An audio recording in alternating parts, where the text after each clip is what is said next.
The Reserve Bank of Australia, RBA, left interest rates unchanged at 1.5% at its September monetary policy meeting, an outcome that was widely expected by economists and markets alike, and has been the case for some time now.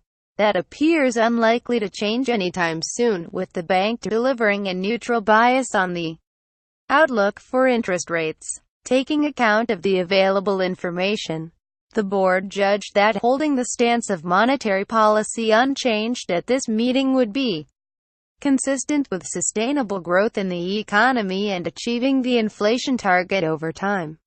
It said. It again noted that the low level of interest rates is continuing to support the Australian economy, reinforcing the view that rates are going nowhere fast, with rates on hold and likely to stay that way for some time yet.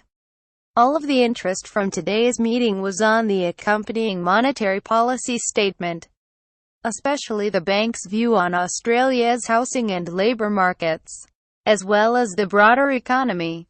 While similarly optimistic to what was previously conveyed, there was a surprise or two. For one, the bank singled out that Sydney's housing market is showing signs of slowing. Housing prices have been rising briskly in some markets, although there are signs that conditions are easing, especially in Sydney, it said, adding that conditions in the housing market continue to vary considerably around the country. That week followed the release of data from CoreLogic last week that revealed prices in Australia's largest and most expensive housing market were flat in August, continuing to slow from the levels seen earlier in the year. The acknowledgement suggests it's becoming more confident that measures introduced by APRA to cool housing market conditions in late March are working.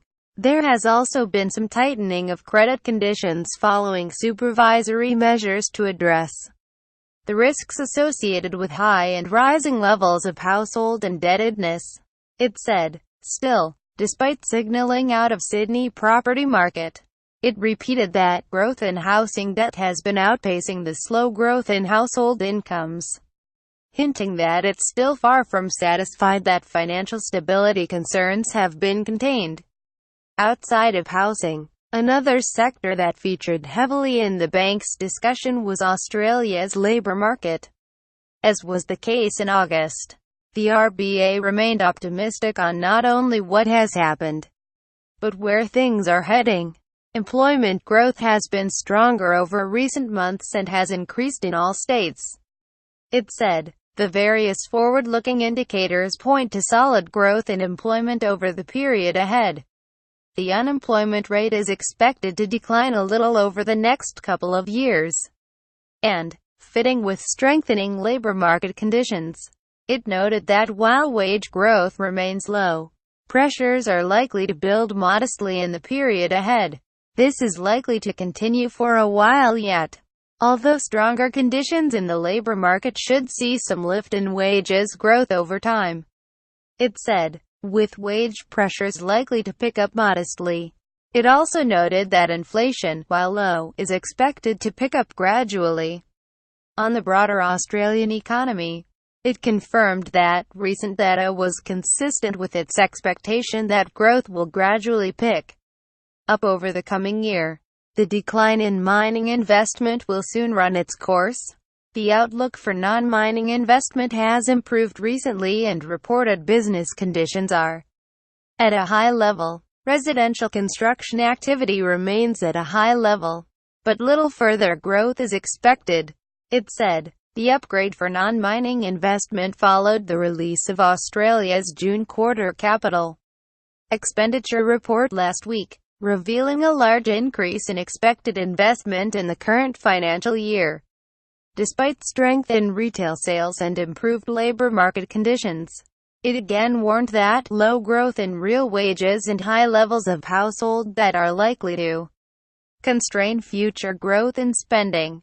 That continues to be a major area of uncertainty for the RBA, and goes some way to explaining why it's in no rush to lift interest rates, unless the household sector starts to strengthen.